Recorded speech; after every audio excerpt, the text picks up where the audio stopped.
अस्सलाम वालेकुम।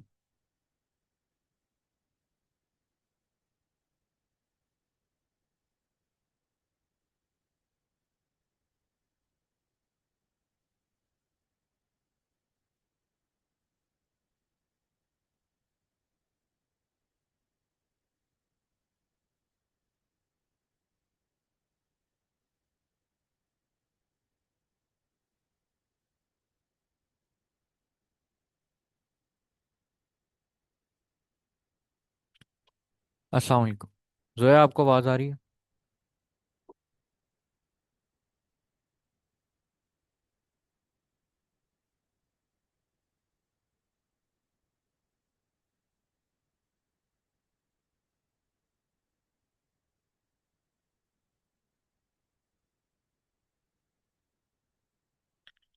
हेलो जोया।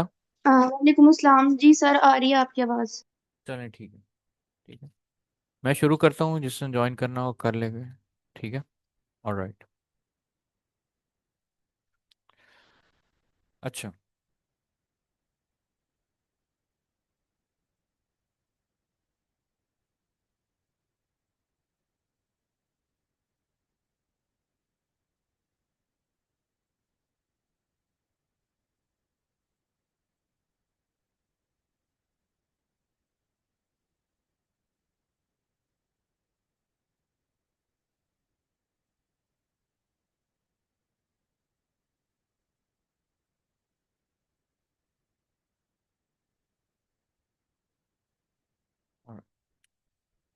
बिस्मिल्लाहिर्रहमानिर्रहीम। अस्सलाम वालेकुम। अल्हम्दुलिल्लाहि रब्बिल आलमीन, अस्सलातु वस्सलामु अला रसूलिल करीम, अम्मा बाद। अच्छा।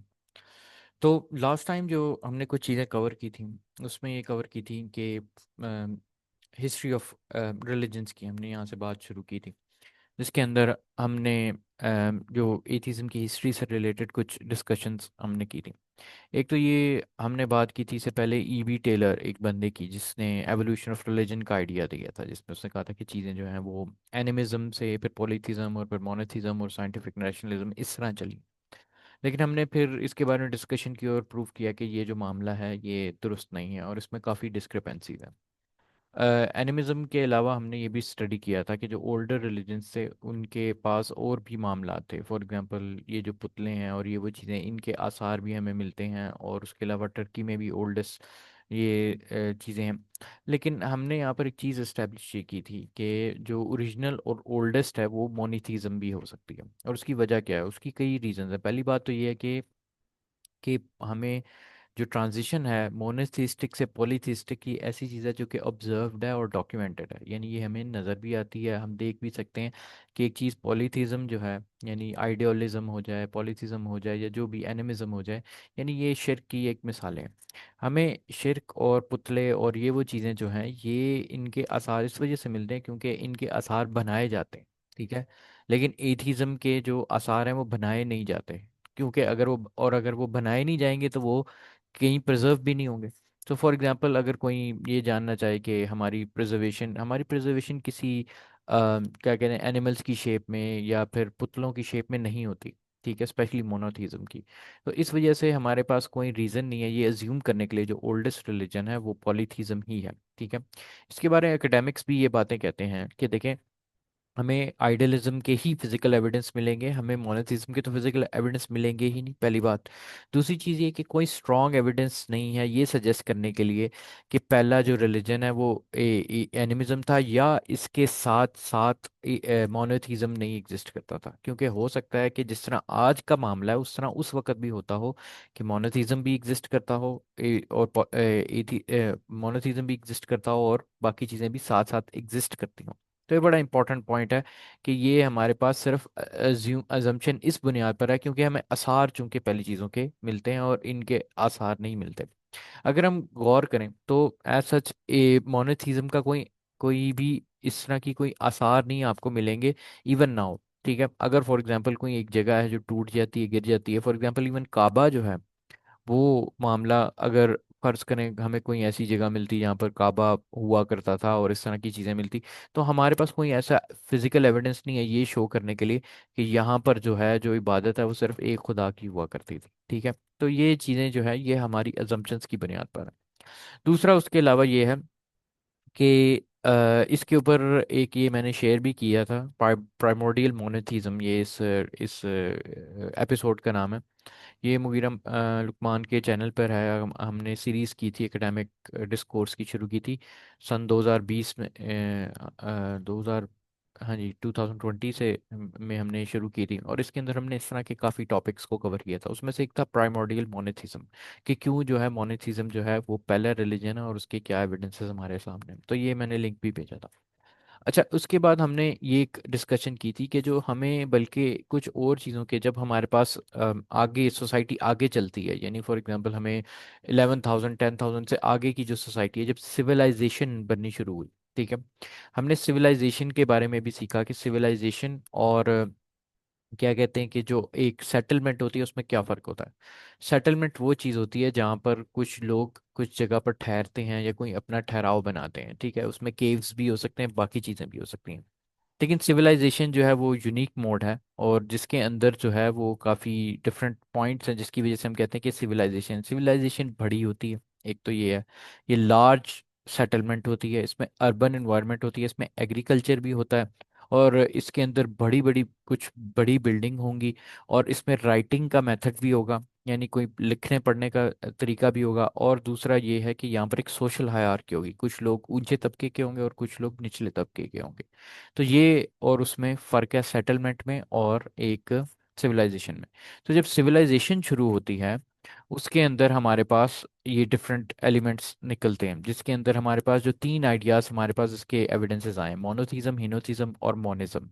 ठीक है, अब मोनोथीज्म, हिनोथीज्म और मोनिज्म वो आइडियाज हैं जिससे हम कहते हैं कि ये पहले थे, मतलब यानी ये पॉसिबिलिटी है इनकी कि ये इवन पॉलीथीज्म से या आइडल वर्शिप से भी पुराने हो। ठीक है, और मोनोथीज्म क्या है? मोनोथीज्म है वन सिंगल ट्रू राइट, यानी एक ही खुदा है और उसी की इबादत करनी चाहिए। ठीक है, उसके बाद है हीनोथिज्म। हीनोथिज्म ये है कि वर्शिप जो है, इबादत एक खुदा की होनी चाहिए, सुप्रीम कोर्ट गॉड की, और वो लेकिन क्या कहते हैं कि दूसरे खुदा भी हैं और उनकी भी जो है इबादत हो सकती हैं। ठीक है, अब एक किस्म की ये इसमें थोड़ी पॉलीथीज्म का आंसर है, यानी मतलब यानी पॉलीथीज्म का आंसर भी है, लेकिन आ जाके शिर्क तो ये है ही। लेकिन वैसे कह रहा था कि इसको कुछ लोग मोनोथीज्म के अंदर इस वजह से डालते हैं क्योंकि वो कहते हैं कि एक खुदा को सुप्रीम माना जाता है। लेकिन हमारे यहाँ जो इस्लामिक डेफिनेशन है उसके अंदर ये जो है ये पॉलीथीज्म ही है, इसको भी हम जो है वो शिर्क में ही डालते हैं।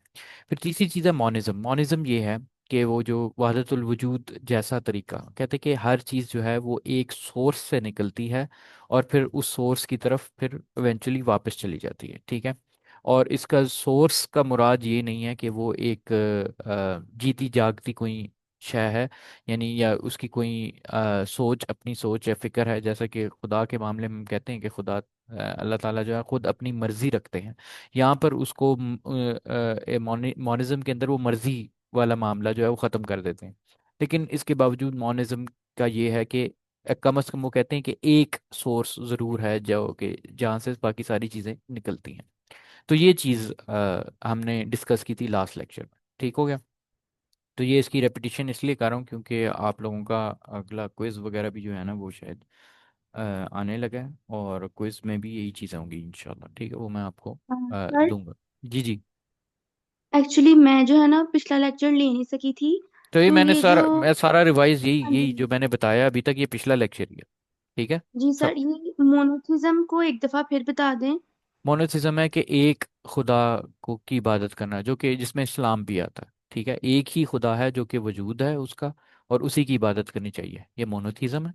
ठीक है, हिनोथिज्म ये है कि एक बड़ा खुदा है और दूसरे खुदा भी हैं, उसकी भी, बड़े की भी इबादत होनी चाहिए और दूसरों की भी इबादत हो सकती है। और तीसरी मोनिज्म है कि हर चीज़ एक सोर्स से निकलती है, एक जगह से निकलती है और उसी की तरफ वापस जाती है, लेकिन ये जो सोर्स है, ये जो ओरिजिन पॉइंट है, ये जो एक चीज़ है, ये एक सब्सटेंस हो सकता है, एग्जिस्टेंस हो सकती है, लेकिन इसकी कोई मर्जी वगैरह ज़रूरी नहीं है कि हो। ठीक है। यानी कोई इसकी विल नहीं है, विल से मुराद यानी इरादा नहीं रखती। ठीक है। और ये चीज़ है, ठीक हो गया। तो ये इन तीनों में फ़र्क है। तो ये हमने कवर किया। अच्छा, इससे पहले हम बहस को आगे लेके चलें, ठीक है, तो हमने एक और चीज़ को गौर करना है जो हमने पहले भी डिस्कशन की थी एथिज्म की डेफिनेशन के अंदर। देखें, एक तो एथिज्म की स्ट्रिक्ट डेफिनेशन है जो कि मॉडर्न पर्सपेक्टिव में, जो हमने पहले लेक्चर में कवर की थी। एथिज्म इसे कहते हैं कि खुदा के इनकार करने को, ठीक है ना, यानी एक ऐसी सोच रखना कि खुदा जो है उसका वजूद नहीं है, ये क्लेम करने को, इसको एथिज्म कहते हैं, the belief that there is no God. ठीक है। तो ये आपके क्विज में भी आ सकता है, तो इसको याद रखें डेफिनेशंस को। ठीक है। जो मॉडर्न डेफिनेशंस की तरह जो स्ट्रिक्ट एथिज्म है उसकी ये डेफिनेशन है। ठीक है। लेकिन हम एथिज्म की जो बुनियाद है ना उसके अंदर और आइडियाज भी एग्जिस्ट करते हैं। ठीक है। देखिए, खुदा का रिजेक्शन जो है कई दफ़ा एथिज्म के लिए ज़रूरी नहीं है। ठीक है। आप कहेंगे ये आप कैसी बात कर रहे हैं कि एथिज्म के लिए खुदा के रिजेक्शन की ज़रूरत नहीं है। उसकी वजह यह है कि मटीरियलिज्म जो है ना, मटीरियलिज्म मादा प्रस्ती, ठीक है, या नेचुरलिज्म जो है कि हर चीज़ नेचर है। ठीक है। मटीरियलिज्म की जो आपको ये नज़र आ रहा है ना जो आपके सामने लिखा हुआ है, स्लाइड नज़र आ रही है ना, मटेरियलिज्म हम ये कह सकते हैं, इसकी डेफिनेशन है कि matter is all there is. ठीक है। Matter is all there is. ठीक है। और नेचुरलिज्म भी कुछ है कि nature is all there is, यानी सारा जो वजूद है वो या तो मटीरियल का है, या वो इस नेचर का है जो भी हमें दिया है और उसमें ही है। मटेरियलिज्म और नेचुरलिज्म में फ़र्क ये है कि मटेरियलिज्म कहता है कि वो सिर्फ मादे की बात करती है, कि हर चीज़ जो वजूद में है और हर चीज़ जिसका बरहक है वो सिर्फ और सिर्फ मादे की सूरत में एग्जिस्ट करता है और उसके अलावा नहीं एग्जिस्ट करता। ठीक है। एक पुराने ज़माने में, ठीक है, जो मटेरियलिस्ट होते थे वो खुदा का उसमें ज़रूरी नहीं है कि वो खुदा का इनकार करें। ठीक है। वो खुदा और रूह के वजूद को मान सकते हैं, लेकिन वो ये कहते हैं कि वो जो खुदा जो भी वजूद में है ना वो खुद भी मादे का ताबे है, यानी वो खुद मादे से बना हुआ है, मटेरियल से बना हुआ है। ठीक है। और साथ साथ जो रूहें हैं वो भी मादे से ही बनी हुई हैं। इस बात को समझे आप, मटेरियलिज्म जो ओरिजिनल पुराना मटेरियलिज्म क्या है, ये चीज़ें अब नहीं एग्जिस्ट करती वैसे बाय द वे, लेकिन फिर भी वो हर मामला ना मादे के अंदर रखते हैं। ठीक है। तो आजकल जो है ना, आजकल के जो एथियस्ट हैं वो भी मटेरियलिस्ट हैं, लेकिन वो खुदा को नहीं मानते या रूह को नहीं मानते। तो उनमें एक बहुत बड़ा फर्क है पुराने मटेरियलिस्ट में और आजकल के मटेरियलिस्ट में। एनी हाउ, दूसरा नेचुरलिज्म। नेचुरलिज्म क्या है, वो कहते हैं कि जो भी इस नेचर में है जिसको देखा सुना समझा जा सकता है, सिर्फ वो है उसका वजूद है, उसके अलावा किसी चीज़ का वजूद नहीं, जो भी नेचर से बाहर है उसका वजूद है ही नहीं। तो हम तो कहते ये हैं कि अल्लाह ताला का वजूद जो है, अल्लाह ताला इस नेचर के, इस कुदरत के ताबे नहीं है, बल्कि ये कुदरत जो है वो अल्लाह के ताबे है। ठीक है ना। तो हमारे और इनमें बड़ा फर्क है। लेकिन मैं यहाँ पर ये मटीरियलिज्म नेचुरलिज्म का जिक्र क्यों कर रहा हूँ, मैं इसलिए जिक्र कर रहा हूँ क्योंकि पुराने ज़माने में जो मटीरियलिज्म और नेचुरलिज्म एग्जिस्ट करता था, ठीक है, और अभी भी करता है, लेकिन उसकी फॉर्म डिफरेंट है। ठीक है। यानी एथिस्ट, सारे जितने भी एथिस्ट और है ना वो मटीरियलिस्ट है। और मैं आपको अफसोस की बात बताता चलूं कि हमारे यहाँ कुछ ऐसे मुस्लिम भी हैं जो कि मटीरियलिस्ट हैं। ठीक है। वो मे बी खुदा के मामले में मटीरियलिस्ट ना हो, ठीक है, खुदा के मामले में मटीरियलिस्ट ना हो, लेकिन वो खुदा की हर असर और अंदाज और उस चीज़ को किसी न किसी मटीरियल एक्सप्लेनेशन के ताबे कर देते हैं। ठीक है। वो अल्लाह पे लाजिम व मलजूम कर देते हैं कि अल्लाह ताला कोई भी अगर अमल करेगा तो वो इस मादे के तय मतलब इस मादे के ताबे होके ही करेगा। तो ये बहुत बड़ा जो है ना, और मुस्लिम काफ़ी बड़े बड़े जो हैं, इवन ये कुछ स्पीकर्स में भी लोग मौजूद हैं इस तरह के जो कि इस चीज़ पे यकीन रखते हैं। ठीक है। और ये बड़ी अफसोस की बात है। तो मिसाल के तौर पर अगर आपने दुआ मांगी है, फर्ज करें, तो दुआ जो है वो अल्लाह के पास किस तरह पहुंचेगी, वो इस तरह पहुंचेगी कि उसमें कोई क्वांटम रास्ता होगा, उसके अंदर वो इसी इसी इस आवाज़ की जो आपकी जो मॉलिक्यूल्स हैं या पार्टिकल्स हैं वो गुजरेंगे, वो स्पेस से गुजरेंगे, और स्पेस के उसका मैटर शिफ्ट होगा, और उसके ज़रिए जो है उसी इसी मादे के ज़रिए जो है ना वो अल्लाह ताला तक जो है वो आपकी कोई दुआ पहुंचेगी। ठीक है। तो वो इस तरह का आइडिया वहां से निकलता है। इसका मतलब ये है कि वो मेंटली तौर पर इस मटीरियलिज्म से बाहर नहीं निकले। और मैं उसको उसकी वजह आपको बताऊंगा जब हम साइंटिज्म कवर करेंगे, लेकिन हम आगे चलते हैं। लेकिन मैं बताना ही चाह रहा था कि देखें, एथिज्म जो है ना, एक, उसके लिए ज़रूरी नहीं है कि आप रूह का इनकार करें। ठीक है ना। एक बंदा रूह का रूह को मानते हुए अपना उसके बावजूद जो है ना वो क्या कह सकते हैं, एथिस्ट हो सकता है। एथिस्ट की जब हम डेफिनेशन में, ज़रूरी नहीं है कि अगर हम वो बात निकाल दें, खुदा का इनकार काफ़ी नहीं है, बल्कि ये है कि वो मादा प्रस्ती अगर उसमें डाल दें, ठीक है, तो फिर भी हम उसको एथिज्म कहेंगे। मैं कहना बस ये चाह रहा हूं। ठीक हो गया? कोई इसमें कोई कंफ्यूजन इस बात में? अच्छा। लेकिन याद रखें, हमारी जो मॉडर्न डेफिनेशन है एथिज्म की वही रहेगी। वो ये है कि खुदा के इनकार को एथिज्म कहते हैं, और हम ज़्यादातर उसी से डील करेंगे। लेकिन मैं बस ये, इसलिए ये मैं बताना चाह रहा हूँ, ये इसलिए बताना चाह रहा हूँ कि जो मॉडर्न एथिज्म का जो ओरिजिन है ना वो भी मादा प्रस्ती से ही है। ठीक है।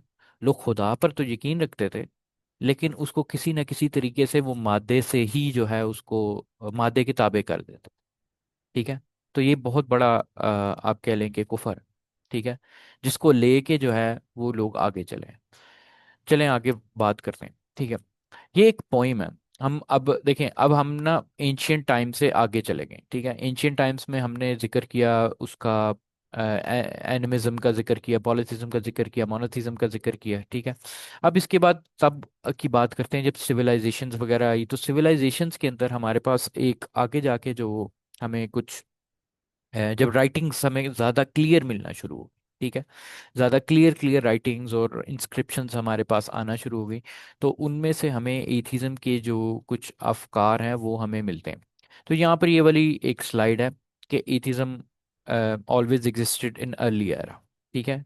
उसके अंदर ये था, ये पॉपुलर नहीं था मैसेस के अंदर, लेकिन इसकी ये चीज़ें एग्जिस्ट करती थी। और हमारे पास सबसे पहली जो हमें एग्जाम्पल्स मिलती हैं ना वो हिंदुइज्म के अंदर मिलती हैं। ठीक है।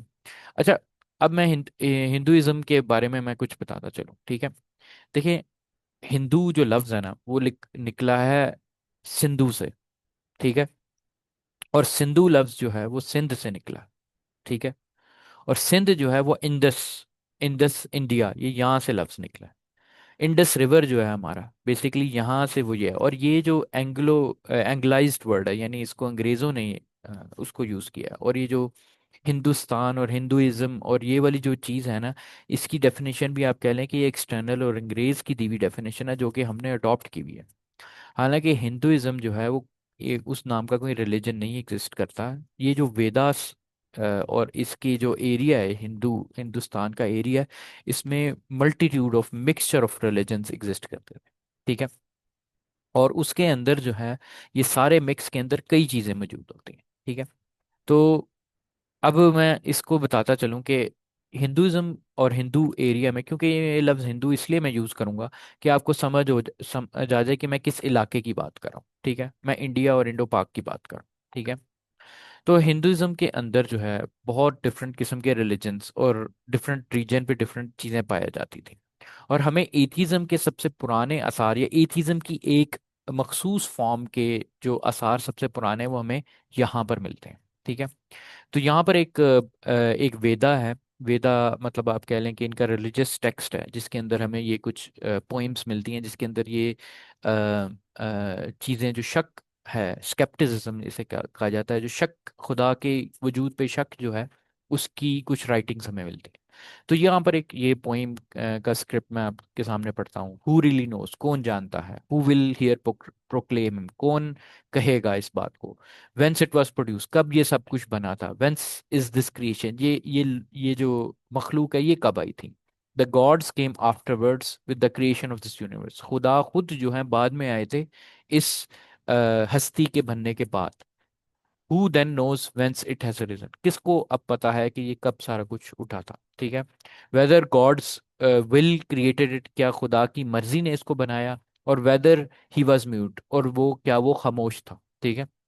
यहाँ पर दोनों की बात होगी, यहाँ पर मोनोथिज्म की भी बात होगी और दूसरी मोनिज्म की बात भी होगी, ठीक है। परहैप्स इट फॉर्म्ड इट और परहैप्स इट डिड नॉट, क्या पता इसने खुद अपने आप को बनाया हो, और ये क्या पता इसने अपने आप को ना बनाया हो। Only he who is its overseer in the highest heaven knows, जो इसको सारा कुछ देखने वाला है वो ही जानता है सच क्या है। ओनली ही नोज और परहैप्स ही डज नॉट, या उसी को पता है या फिर उसको भी नहीं पता, ठीक है। ये Nasadiya Sukta concerns on the origin of universe Rig Veda, ठीक है ना। तो ये पुरानी एक नज़म है जो मिलती है हमें 1500 BC से 1000 BC ई के एलिमेंट में। 1000 BC से आपको मुराद समझ है? मतलब अगर मैं पूछना चाहूँ व्हाट इज मेंट बाय 1000 और 1500 BC, BCE से क्या मुराद है, कोई मुझे स्टूडेंट बताएगा? सर हजरत ईसा के पैदा होने से पहले वाला हाँ जी, अरसा। हजरत ईसा के पैदा होने से पहले वाला था, और उससे पहले 1500 से लेके 1000 साल पहले तक का अरसा, उसके अंदर ये तकरीबन लिखी गई थी। तो आप ये देख सकते हैं कि हमारे पास बहुत पुराने में जो हमारे पास खुदा की वजूद के ऊपर भी, और एज सच डायरेक्ट अटैक तो नहीं है, लेकिन इसके शक की बारे में जो है ना इसका जिक्र मौजूद आता है, ठीक है। और इस तरह के खुदा के क्रिटिसिज्म वाली आइडियाज़ जो हैं ये वेदास की जो आइडियाज़ हैं जो कि हिंदू रीजन की हिंदुस्तान के इलाके के अंदर ये काफ़ी ज़्यादा हमें मिलती हैं, ठीक है। इसमें से इसमें से यहाँ से ही, ठीक है ना, हमें कुछ ऐसी चीज़ें मिलती हैं जैसे कि बुद्धिज़्म। बुद्धिज़्म को कोई मुझे बता सकता है कि उसकी शुरुआत कहाँ पर हुई थी, बुद्धिज़्म की? सर या चाइना वगैरह।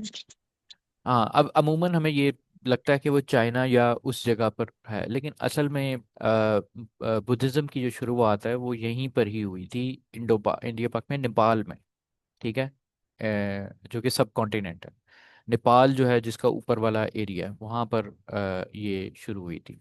अच्छा, एनी हाउ, तो नेपाल यानी इंडिया में ही आता है। उस वक्त नेपाल अलहदा मुल्क नहीं हुआ करता था, और फिर नेपाल से ये होता होता फिर जो है ये अफगानिस्तान की तरफ भी गया है, और ये यहाँ से म्यांमार बर्मा से होता हुआ ऊपर चाइना की तरफ गया है, और इन जगहों पर ये गया है, ठीक है। अच्छा जी, तो इसकी हिंदू फिलॉसफी क्या है, ठीक है ना। With in the Astika, Astika जो है ना पुरानी हिंदू फिलॉसफी है, ठीक है ना। इसके अंदर जो 3 स्कूल है ना, ठीक है, 3 बड़े स्कूल, स्कूल कह लें कि फिरके कह लें, ठीक है, 3 ऐसे फिरके हैं जो कि खुदा का एक किस्म का इनकार करते हैं, ठीक है ना।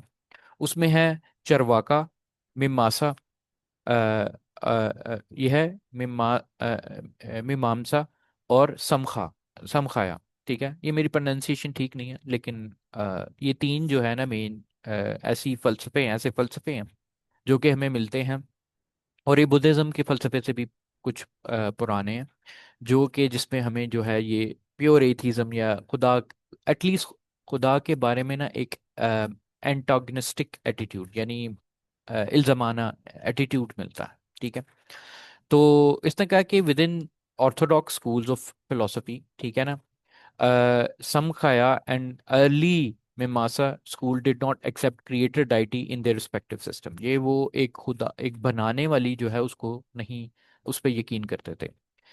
नो हिंदू एथीज फिलोसफी, लेकिन एक बात यहाँ पर जान ली जाए कि ये जितनी भी फलसफे थे जो खुदा के इनकार करने वाले फलसफे हैं, इनमें से किसी ने भी प्रॉपर पॉलिटिकल रजीम नहीं पकड़ी, ना टेरिटोरियल पावर पकड़ी है, ठीक है, और ना कोई रूलिंग डायनेस्टी और स्टेट पकड़ी है, ठीक है। While the schools specially Charvaka enjoyed periods of significant intellect and popular influence, इनके इन्फ्लुएंस तो थे, ठीक है, लेकिन इसका कोई हिस्टोरिकल एविडेंस हमें नहीं मिलता कि इन्होंने कोई बहुत बड़ा कोई लैंड कंट्रोल किया हो या कोई बहुत बड़ा रीजन काफ़ी अरसे तक जो है कोई कंट्रोल किया हो। तो वो जो बात मैंने पहले भी की थी कि ये निकली तो थी, लेकिन ये अमूमन इतनी ज़्यादा पॉपुलर फिलोसफीज नहीं थी, ये बड़ी कमज़ोर थी और कम थी, ठीक है। अच्छा, अ, ये जी, हाँ जी, effect of atheism on religion. अच्छा, analysis on based of different people on different religion, Hinduism की बात होगी है मच मोर ओपन। अच्छा हाँ, अच्छा, आप हिंदू हिंदू हिंदुस्तान में एक चीज़ गौर करें, ठीक है, कि ये जो एरिया है ना, ये बहुत ओपन है मिक्सचर ऑफ आइडियोलॉजीज के लिए। ठीक है, कि एक बंदा जो है, जो खुदा का अभी भी मामला ये है कि वहां पर एथीस्ट हिंदू बड़े मौजूद हैं। मुसलमानों से नफरत भी करते हैं, सब कुछ करते हैं। ठीक है, और साथ अपने आप को हिंदू भी कहेंगे और खुदा के इंकारी भी होंगे। मतलब हाँ, यानी हर चीज़ का मिक्सचर कई दफ़ा वहाँ पर पाया जाता है। और लोगों के यहाँ ऐसे लोगों की एक दूसरे की बर्दाश्त भी बहुत है। ठीक है, और इसी वजह से अगर आप पाकिस्तान स्टडीज़ में भी पढ़े ना, जो टू नेशन थ्योरी का एक बड़ा की पॉइंट ये है कि जो इस्लाम की आइडियोलॉजीज है ना, वो कभी भी इनके साथ सही तरीके से फिट नहीं बैठी थी। ठीक है, यानी ये उस तरह का, मतलब यानी उसमें बहुत क्लैरिटी है जो इस्लाम का रिलीजन है, लेकिन जो बाकी जो इस सब कॉन्टिनेंट के इलाके की जो बाकी यहाँ पर अध्ययन थे ना, इनके यहाँ इस तरह की स्ट्रिक्टनेस बहुत कम मौजूद पाई जाती है। एनी हाउ, तो हमारे पास यहाँ पर हम सारे इनको डिस्कस करते हैं। ठीक है ना, मटेरियलिज्म की जो पुराने ये स्कूल्स हैं इसके। ठीक है ना, तो फॉर एग्जांपल ये चरवाका जो है, इसके अंदर हमें ये एक और पॉइंट मिलती है इससे related. There is no world other than this, कोई दुनिया नहीं है सिवाय इसके। No heaven and no hell, कोई जन्नत नहीं है, कोई दोजख नहीं है। The realm of Shiva and like reason, Shiva से मुराद यानी खुदा की बात हो रही है। realm of Shiva and like regions are fabricated by stupid imposters। ठीक है, तो ये जो बड़ी एग्जैक्ट डायरेक्ट किस्म की ये जो पोइम मिलती है, ठीक है, यानी खुदाओं के अगेंस्ट और ये वो चीज़ें हैं, ये हम ये बता सकते हैं कि यानी इसका मतलब ये है कि एटलीस्ट यहाँ तक, ठीक है, जिस चीज़ को ये रिजेक्ट कर रहे हैं, इनके आने से पहले तक ये मौजूद ज़रूर थी। समझे, यानी कॉन्सेप्ट ऑफ हेवन भी एग्जिस्ट करता था, यानी जन्नत का मामला भी, जहन्नम का मामला भी, और जो है ये बाकी रिलीजन्स का भी। एनी हाउ, तो अच्छा जी, ठीक है। अच्छा, अब हमारी जो तीन, हम बस सिर्फ ओवरव्यू करेंगे, आपको इस सारी डिटेल में पढ़ने की बिल्कुल भी जरूरत नहीं है। ठीक है, हमारी पहले है समखाया। ठीक है ना, समखाया जो है ना, वो क्या कहते हैं कि ये ये जो फलसफा है समखाया का, ये इस चीज़ पे बिलीव करता है कि रियलिटी जो है वो दो चीज़ों से मिलके बनी है। एक कॉन्शियसनेस स्पिरिट से मिलके बनी है, और दूसरी मैटर और नेचर से मिलके बनी है। और इनके यहाँ जो मैटर भी है ना, प्रकृति, ठीक है ना, ये इसमें आपका इमोशंस भी आते हैं, यानी आपकी जो एहसासात है ना, वो भी किसी मादे से ही बने हुए, किसी किस्म के मादे से ही बने हुए। ठीक है, अब वो मादे की जो नोयत क्या है, इसके बारे में बहस अलग है, लेकिन वो किसी न किसी किस्म का मादा जरूर है। ठीक है, तो ये एक बड़ी मिक्स सी एक आइडियोलॉजी है। ठीक है, तो इसमें ये है, इसमें कहते हैं कि इसमें और भी काफ़ी कॉम्प्लेक्स किस्म के आइडियाज़ हैं, लेकिन इनके यहाँ एक चीज़ इम्पॉर्टेंट है कि ये तीन चीज़ों को मानते हैं अपने नॉलेज के मामले में, कि हम किस तरह चीज़ों को जान सकते हैं। एक है परसेप्शन, यानी जो हम देखते हैं, सुनते हैं, मतलब यानी जिसको हम महसूस कर सकते हैं, चाहे देखना, सुनना, सब कुछ वगैरह। इन्फ्रेंस, सोच से। ठीक है ना, एंड तीसरी चीज़ है टेस्टिमनी ऑफ रिलायबल सोर्सेस, यानी किसी सही बंदे ने अगर आपको सही बात बताई हुई है, तो आप इसको इसको तस्लीम करें। ठीक है, तो इसके अच्छा, इस आइडिया के अंदर ना, इनकी कमेंट्री के अंदर, कोई अगर बंदा खुदा पे भी यकीन रखता है ना, तो इतनी बड़ी बात नहीं है। लेकिन इसको कहते हैं कि उसका वजूद जो है ना, वो हमारे उसके डे टू डे काम से उसका कोई ताल्लुक नहीं। ठीक है, सो यहाँ पर ये इनका एक पुराना टेक्स्ट है, उसकी कमेंट्री में बकायदा लिखा हुआ, we don't do not completely reject particular power of the lord. ठीक है ना, हम पूरी तरीके से उसकी नफी नहीं करते, since he assumes a majestic body and so forth, our intended meaning is just that there is no being who is different from Parthaki, यानी कोई ऐसा ऐसी चीज नहीं है खुदा के भी, जो कि इस मादे से दूर है। ठीक है ना, यानी वो भी किसी न किसी इस मादे के ताबे है। And who is the instigator of these two, as you claim? Therefore, your view is refuted. The conjunction between Parth and Purusa is not instigated by another being. वो कहते हैं कि ये जो हमारा स्पिरिट और मैटर का कॉम्बिनेशन है, ये किसी ने नहीं किया, ये पहले से था, हमेशा से था। तो ये पहली आइडियोलॉजी है। ठीक है, ये खुदा का इनकार नहीं करती, लेकिन ये मादा को एक ज्यादा फोकियत देती है। ठीक है, और ये कहता है कि मादा हमेशा से था। दूसरी जो है वो मीमांसा है। ठीक है, मीमांसा का जो स्कूल है, इनका जो मेन फोकस ये था कि हम अ, अ, इसमें ये कहते हैं कि ये भी स्ट्रिक्टली एथिस्टिक नहीं है, ठीक है ना, लेकिन इनका इंटरेस्ट गॉड्स के अंदर, रिचुअल्स के अंदर ये बिल्कुल कम कम है, ठीक है ना। और ये बकायदा जो है ना, ये मतलब यानी ये उस तरह डायरेक्ट स्ट्रिक्ट नफी नहीं करते, ठीक है ना। ये कहते हैं कि जो soul is an eternal omnipresent inherently active spiritual essence, ठीक है ना, यानी हमेशा से जो है ना वो ये सोल एग्जिस्ट करती है, ठीक है ना। लेकिन एक चीज इसमें जो ये ऐड करते हैं ना इनके यहाँ, बड़ी इंपॉर्टेंट जो चीज़ है ना वो ये है धर्मा। धर्मा क्या होता है? For the Dharma meant rituals and social duties, ठीक है ना। जो रिचुअल्स और सोशल ड्यूटीज है ना, ठीक है ना, वो बड़े इंपॉर्टेंट है। और सबसे इंपॉर्टेंट चीज जो है ना इसके अंदर वेदास है, वो जो स्क्रिप्चर, उससे भी ज्यादा सबसे इंपॉर्टेंट चीज रिचुअल, इवन रिचुअल और ड्यूटी से ज्यादा इंपॉर्टेंट जो चीज है ना वो स्क्रिप्चर और रूल्स है, बेसिकली रूल्स जिनके जरिए लोगों को रहना चाहिए।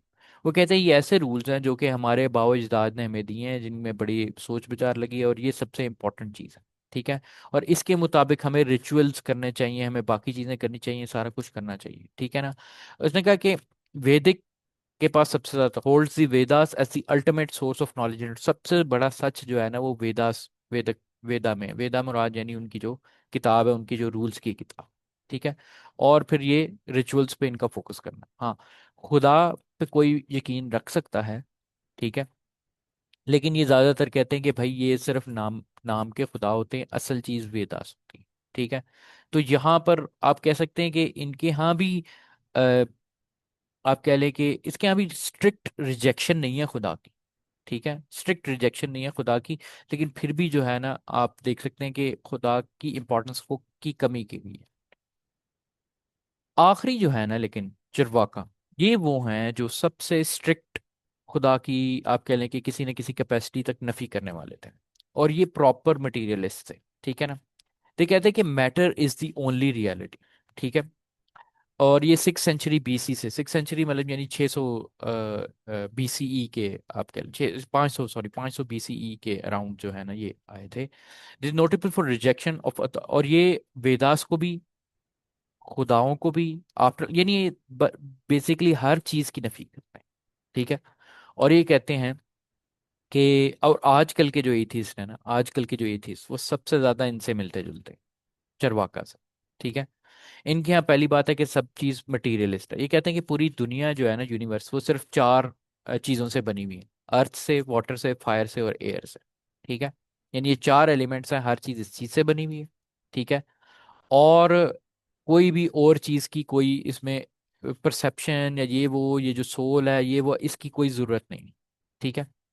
इनके यहाँ यानी इसके यहाँ स्ट्रिक्ट रिजेक्शन ऑफ सोल है, जो कि इमटेरियल सोल है, ठीक है ना, यानी जो किसी मादे की चीज नहीं बनी हुई, वो उसकी रिजेक्शन है, कंप्लीट रिजेक्शन है, ठीक है। तो ये वो कहते हैं कि जो बॉडी है वो मटेरियल के कोई कई कॉम्बिनेशन से बनी हुई है, और अगर उसमें से वो निकल जाए तो बॉडी भी जो है वो मर जाती है, ठीक है। और कहते हैं मटीरियलिज्म में, कहते हैं कि इसकी जो चरवाका जो है वो कहते हैं कि प्लेजर जो है ना वो ही मेन चीज़ है, आपका ज़िंदगी का मकसद जो है ना वो यहाँ पर है मज़े लेना, एक किस्म का सेंसरी फोकस, सेंसरी प्लेजर पे फोकस करें, इमीडिएट एक्सपीरियंस पे फोकस करें, ठीक है। और नेचर जो है, जो हमारा पूरी जो दुनिया है, वो आपके क्या क्या आप करते हो क्या नहीं करते हो, ठीक है ना, उससे कोई ताल्लुक नहीं, ठीक है। तो आप कह लें कि जो सबसे पहले स्ट्रिक्ट एथीस से मिलते जुलते, जो आजकल के एथीस से मिलते जुलते हैं ना, वो ये हैं, चरवाका, ठीक है। और ये इनके यहाँ बाकी मखसूस क्रिटिक ऑफ रिलीजन भी बहुत पाई जाती है, ये दूसरे अध्ययन की क्रिटिक भी करते हैं। इसका मैं आपको अगर एक स्क्रिप्ट पढ़ दूं, और ये काफ़ी मतलब फजूल किस्म का स्क्रिप्ट है, ठीक है। इसमें यह है कि the enjoyment of haven lies in eating delicious food, ठीक है, बस खाना खाओ, ठीक है। Keeping company of young women, ठीक है, औरतों के पास जाओ, using fine clothes, perfume, garland and sandal paste, ठीक है।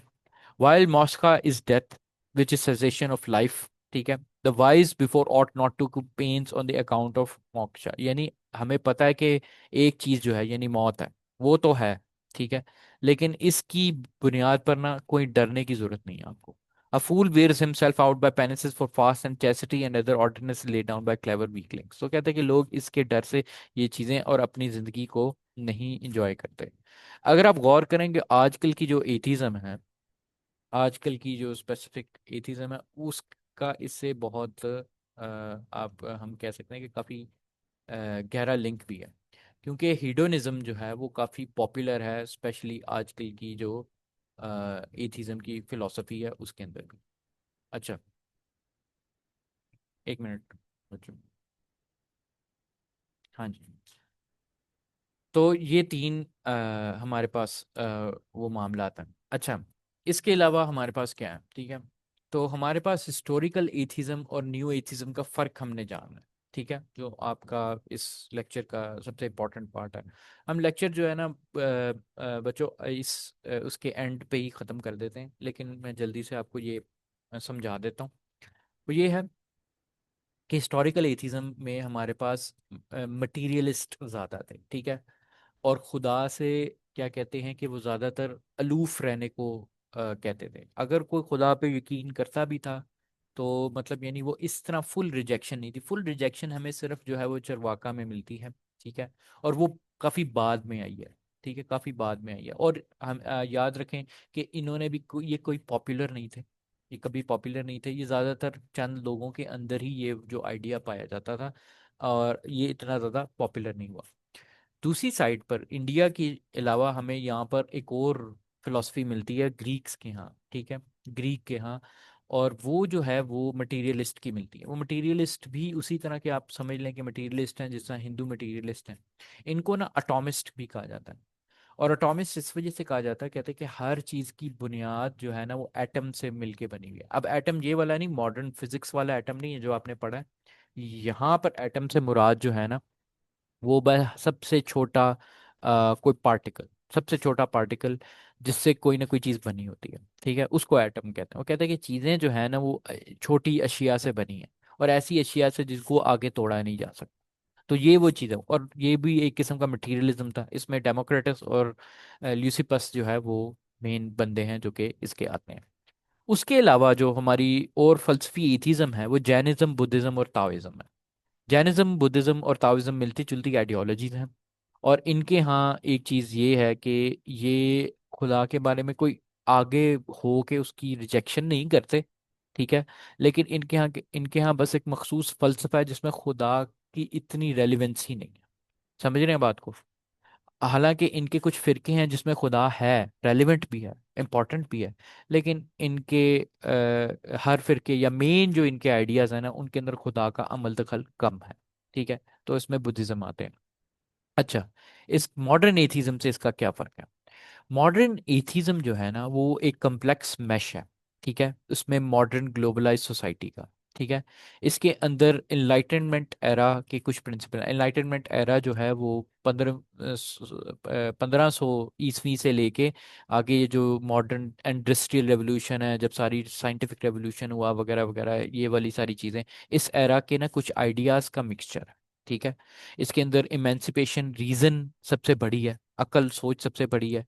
लिबरल डेमोक्रेसी, डेमोक्रेसी लोगों का राज। इसमें इंडिविजुअल एक कलेक्टिव से ज़्यादा इंपॉर्टेंट इंडिविजुअल होता है, यानी आप इकट्ठे इतने ज़्यादा इंपॉर्टेंट नहीं जितना अकेला फर्द ज़्यादा इंडिविजुअल होता है। साइंटिज्म, साइंस ही हर चीज़ है, साइंस के जरिए जो चीज़ आएगी वही उसको तस्लीम किया जाएगा, उसके बगैर नहीं किया जाएगा।